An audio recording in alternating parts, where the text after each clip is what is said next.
Olá pessoal, tudo bem? Vamos continuar então com os estudos sobre a Lei 14.382 e as novidades aí que foram inseridas, né, no nosso registro de imóveis.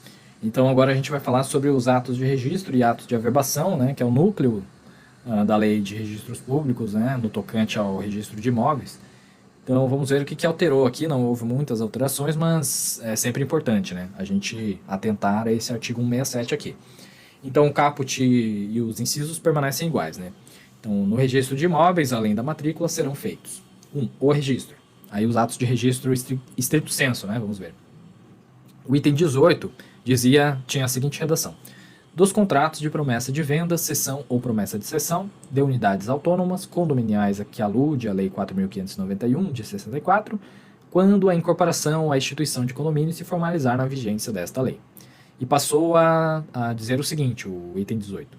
Dos contratos de promessa de venda, cessão ou promessa de cessão, até aqui tudo bem, de unidades autônomas, condominiais, e de promessa de permuta, a que se refere à Lei 4.591 de 64, quando a incorporação à instituição de condomínio se formalizar na vigência desta lei, também não mudou nada. Então o que mudou aqui foi só a promessa de permuta, tá? Que passou a ser prevista expressamente. Sempre houve aí uma divergência na doutrina, né, sobre a possibilidade ou não do registro da promessa de permuta no registro de imóveis, né, com opiniões dos dois lados. Porém, agora encontra-se expressamente aqui consignado, né, no item 18, a questão da promessa de permuta, quando se referir aí à incorporação, né. E também no item 30, o item 30 que falava só permuta, agora ele passa a dizer da permuta e da promessa de permuta. Então, independentemente de ser uma promessa de permuta dentro de uma questão de incorporação imobiliária, né, que é geralmente aquela promessa que o empreendedor ele promete dar um apartamento futuro para aquela pessoa que transfere o lote para a realização do empreendimento, né? Então, independentemente de ser essa situação ou de ser uma situação que não tenha nada a ver com isso, é uma permuta, uma promessa de permuta, enfim, fora desse tipo de relação, vai ter ingresso no registro de imóveis, tá? Seja pelo item 18, seja pelo item 30 do inciso 1º do artigo 67, tá? E aqui temos um novo ato de registro estrito sensu, que é o tombamento definitivo sem conteúdo financeiro, tá? Então a lei já cuidou aqui de colocar sem conteúdo financeiro, né? Até pela questão do pagamento de emolumentos, né? Então, não vai ter conteúdo financeiro esse ato de tombamento definitivo, tá? É um ato de registro estrito sensu. É bom fazer uma ponte aqui, um paralelo, com o ato de averbação, que também foi incluído pela Lei 14.382, que é o item 36, que vai dizer aqui, ó, um ato de averbação, portanto, processo de tombamento de bens imóveis e de seu eventual cancelamento sem conteúdo financeiro, tá? Também sem conteúdo financeiro. Então, o que quer dizer isso? Quando inicia um processo de tombamento de bens imóveis, o início desse processo, né, ele vai ter que ser averbado na matrícula do imóvel, que está sendo atingido, né, por essa restrição administrativa. Quando for concluído o processo, né, e realmente for formalizado o ato de tombamento definitivo, esse ato ele vai ser registrado, é um ato de registro estrito sensu, tá? Então, digamos que posteriormente venha a ser cancelado esse ato de tombamento. Aí ele vai ser, novamente, averbado, tá? Aqui está, ó, seu eventual cancelamento, vai ser averbado também na matrícula do imóvel, tá? Sobre tombamento é isso. Continuando aqui, então, agora vamos entrar nos atos de averbação.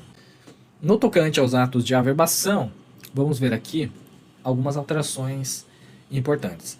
O item 8 falava assim, da caução e da cessão fiduciária de direitos relativos a imóveis. E passou a ser redigido da seguinte forma, da caução e da cessão fiduciária de direitos reais relativos a imóveis. Então só alterou ali a nomenclatura aqui, passou de cessão fiduciária de direitos relativos a imóveis para cessão fiduciária de direitos reais relativos a imóveis. Tá? Então só direitos reais é que entra na matrícula do imóvel através de uma averbação.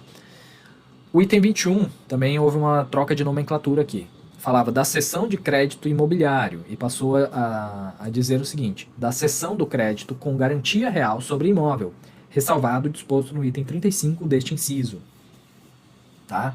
O item 35 desse inciso, ele se refere à portabilidade da questão da alienação fiduciária, tá? Quando há uma alteração do credor, né? Geralmente a pedido do próprio devedor, ele promove essa portabilidade, né? Ou seja, transfere o crédito do credor A para o credor B, que passa a ser então o credor nessa relação. Então isso aí vai ser um ato de averbação. Aqui conforme o artigo 67, inciso 2, item 35, que passou a dizer o seguinte: da cessão de crédito ou da subrrogação de dívida decorrentes de transferência do financiamento com garantia real sobre imóvel, nos termos do capítulo 2A da Lei 9.514, né, que é a lei da alienação fiduciária. Aí eu até chamei aqui um rodapé, o 8 aqui, vamos ver o que diz. Ó. Refinanciamento da dívida com troca de credor. Tá? E o artigo 33A vai dizer que a transferência de dívida de financiamento imobiliário com garantia real de um credor para o outro, inclusive sob a forma de subrogação, obriga o credor original a emitir documento que ateste para todos os fins de direito, inclusive para efeito de averbação, a validade da transferência. Então aqui já está falando em averbação, né? Então essa averbação aqui casa com essa averbação do item 35 aqui agora dos atos de averbação, tá, gente? Então, continuando aqui, houve também uma alteração no item 30 das averbações, que diz aqui, ó, como dizia antes, né, da subrogação de dívida, da respectiva garantia fiduciária ou hipotecária e da alteração das condições contratuais em nome do credor que venha a assumir tal condição na forma do disposto pelo artigo 31 da Lei 9.514, de 97, ou 347 da Lei do Código Civil, né, realizado em ato único a requerimento do interessado, instruído com documento comprobatório firmado pelo credor original e pelo mutuário. Então, o que alterou aqui foi só o final, tá? Então, fez a mesma ressalva aqui com relação ao item 35 deste inciso, tá? Quando se tratar de uma portabilidade, uma portabilidade relativa à alienação fiduciária vai encaixar aqui no 35 e não no 30, tá? O resto não muda nada, tá? Então, do que está falando aqui essa subrogação de dívida e tal. Aí puxa aqui para o artigo 31 da Lei 9.514. O fiador ou terceiro interessado que pagar a dívida ficará subrogado de pleno direito no crédito e na propriedade fiduciária. Tá? Então, digamos que tem como garantia, além da alienação fiduciária, tem uma garantia fidejussória, e um fiador, né, que está garantido aquele pagamento. Então, se esse fiador ele pagar a dívida, ele fica subrogado, uma subrogação legal, tá? De pleno direito no crédito e na propriedade fiduciária. Da mesma forma, no artigo 347 do Código Civil, consta aqui que a subrogação é convencional, quando o credor recebe o pagamento de terceiro e expressamente ele transfere todos os seus direitos. E 2, quando terceira pessoa empresta ao devedor a quantia precisa para solver a dívida, sob a condição expressa de ficar o mutuante subrogado nos direitos do credor satisfeito. Tá? Então, todas essas questões aqui são levadas à matrícula do imóvel através de uma averbação. Tá? Até para dar segurança jurídica para o credor, né? Para o novo credor que ficou subrogado na dívida. Enfim. O que mais aqui? Houve então a inclusão de alguns itens, né? O item 34 de averbação da existência dos penhores previstos no artigo 178 desta lei, de ofício, sem conteúdo financeiro, por ocasião do registro no livro auxiliar em relação a imóveis de titularidade do devedor penoratício ou a imóveis objetos de contratos registrados no livro número 2, registro geral, tá? Então, quais são esses penhores aqui? São aqueles penhores especiais que são registrados no livro 3, o registro auxiliar do registro de imóveis, tá? Eu fiz aqui um rodapé também. Então aqui está dizendo aqui, ó, artigo 178, registrar-se-ão no livro número 3, registro auxiliar. Inciso 4, o penhor de máquinas e de aparelhos utilizados na indústria, instalados em funcionamento, com os respectivos pertences ou sem eles, que é o penhor industrial, e os contratos de penhor rural, tá? Que é o penhor agrícola lá e o penhor pecuário, que constam lá do Código Civil, tá? Então, além do registro lá do livro 3, né, e do registro das garantias no livro 2, quando existirem, também será feita a averbação da existência desses penhores, tá? Então, tudo para dar publicidade aí para eventuais interessados, enfim, né, existem uma série de regras importantes, né, que é os bens que forem, ou melhor dizendo, os imóveis onde se encontrem esses bens, eles não podem ser penhorados por outras dívidas que não sejam as referentes à própria emissão das cédulas de crédito que garantem, né, esses penhores. Então, para dar segurança jurídica, para que todos saibam que lá que existe esse penhor, né, que está vigente, enfim, vai ser realizado agora, a partir de agora, a averbação da existência desses penhores. Tá? O item 35 também é novidade, da cessão de crédito ou da subrogação de dívida decorrentes de transferência do financiamento com garantia real sobre imóveis, nos termos do capítulo 2, a gente já viu, né, da lei de alienação fiduciária, que está tratando aqui especificamente da portabilidade, né. Muito bem. O item 36 a gente também já viu, que é o processo de tombamento. Tá? Aqui continuando, então, aqui no artigo 167 foi criado o parágrafo único, mas na verdade apenas trouxe lá do artigo 169, o inciso 3º, né, só veio para cá com uma pequena alteração aqui, tá? Então eu vou ler como é que está agora, tá? O parágrafo único do artigo 167. O registro previsto no item 3, no inciso 1 do caput, e a averbação prevista no item 16, no inciso 2 do caput deste artigo, serão efetuados no registro de imóveis da circunscrição onde o imóvel estiver matriculado mediante a apresentação de uma via do contrato assinado pelas partes, admitida a forma eletrônica e bastando a coincidência entre o nome de um dos proprietários e do locador, tá? Então, assim, não alterou nada, né? Aqui está tratando daqueles contratos de aluguel, quando houver a cláusula de vigência, né, em caso de alienação do bem, e também a questão da cláusula de preferência, tá? Ou melhor, o exercício do direito de preferência, tá? Que é um ato de averbação, no caso, né? E aí, mais uma regra procedimental, né? Que a pessoa pode simplesmente levar uma das vias do contrato e pedir a efetivação do registro, né? Ou da averbação, conforme o caso. E aí passou a ser admitida a forma eletrônica. Tá? E passou a constar o artigo 67, parágrafo único, saindo lá do artigo 69, inciso 3º. Com relação às regras de competência, houve algumas alterações bastante relevantes aqui, então a gente vai ler com carinho agora. O artigo 169 dizia o seguinte: todos os atos enumerados no artigo 167 são obrigatórios e efetuar-se-ão no cartório da situação do imóvel, salvo, e aí continha algumas exceções ali, né? O artigo 169 passou a ser redigido da seguinte forma: todos os atos enumerados no artigo 167 desta lei são obrigatórios e serão efetuados na serventia da situação do imóvel, observado o seguinte. Então, assim, trocou ali cartório para serventia, né? Uma alteração tranquila ali. E passou a prever ali, então, procedimentos específicos com relação às regras de competência, tá? Então, como é que ficou aqui essas regras? O inciso 1. As averbações serão efetuadas na matrícula ou à margem do registro a que se referirem, ainda que o imóvel tenha passado a pertencer a outra circunscrição, observado o disposto no inciso 1 do parágrafo 1º e no parágrafo 18 do artigo 176 desta lei. Aí vamos ver do que se trata aqui essa exceção. Parágrafo 1º. A escrituração do livro número 2 obedecerá às seguintes normas.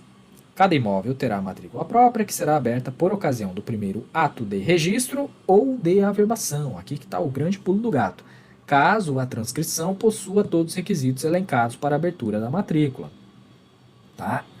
E o parágrafo 18, quando se tratar de transcrição que não possua todos os requisitos para a abertura de matrícula, admitir-se-á que se façam na circunscrição de origem, à margem do título, as averbações necessárias.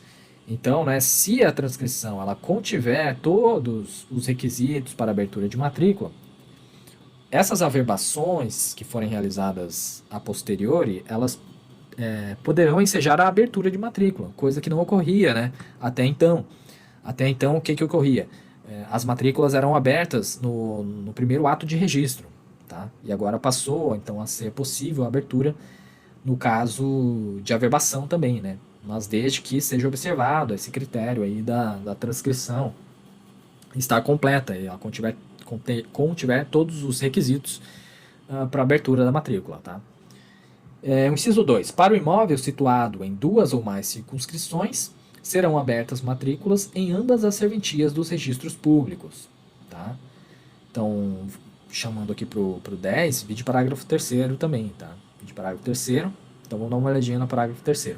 Na hipótese prevista no inciso 2 do caput desse artigo, as matrículas serão abertas com remissões recíprocas, com a prática dos atos de registro e de averbação apenas no registro de imóveis da circunscrição em que estiver situada a maior área, averbando-se sem conteúdo financeiro a circunstância na outra serventia. E 3, se a área for idêntica em ambas as circunscrições, adotar-se-á o mesmo procedimento e proceder-se-á aos registros e às averbações na serventia de escolha do interessado, averbada a circunstância na outra serventia sem conteúdo financeiro. Então essa regra aqui é bastante interessante, tá? Como é que estava antes? Os registros relativos a imóveis situados em comarcas ou circunscrições limítrofes, que serão feitos em todas elas, tá? Devendo os registros de imóveis fazer constar do registro tal ocorrência. Então aqui era uma exceção, né, à regra específica do caput aqui. No caso aqui, então, de imóveis situados em 2 ou mais circunscrições, né, geralmente a gente está falando aqui de imóveis rurais, que são de elevada extensão territorial, vai ser aberta a matrícula em ambas as serventias, tá?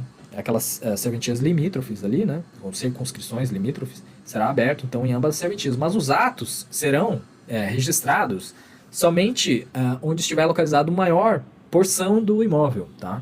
Sendo que no outro cartório vai ser somente averbado, sem valor econômico, essa informação. E contém uma ressalva aqui, que quando a área for idêntica, imagine, né, uma situação hipotética em que a área em ambas as circunscrições sejam idênticas, que é bem improvável de acontecer, adota-se o mesmo procedimento, só que vai ser realizado o registro na serventia de escolha do interessado, tá? E averbada a circunstância na outra, mesma coisa, sem conteúdo financeiro. Então, uma regra interessante aqui, eu achei bem prático, na verdade, e eu acho que está correto, né, por parte do legislador, né? Você mantém a segurança jurídica, você realiza os atos de registro e averbação normalmente, onde estiver a maior porção do imóvel, e na outra circunscrição, vai realizar apenas a averbação dessa informação. Tranquilo aqui, então. Tá? O inciso 4 está dizendo: aberta a matrícula na serventia da situação do imóvel, o oficial comunicará o fato à serventia de origem, para o encerramento de ofício da matrícula anterior. Então aqui é quando ocorre, né, a abertura de matrícula na serventia que passou a ser a situação do imóvel, né?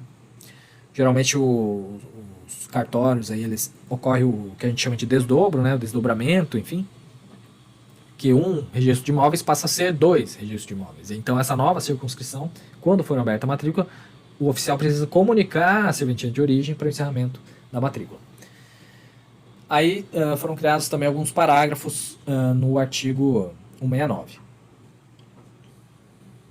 O parágrafo 1º diz que o registro do loteamento e do desmembramento que abranger imóvel localizado em mais de uma circunscrição imobiliária observará o disposto no inciso 2 do caput deste artigo, e as matrículas das unidades imobiliárias deverão ser abertas na serventia do registro de imóveis da circunscrição em que estiver situada a unidade imobiliária, procedendo-se às averbações remissivas.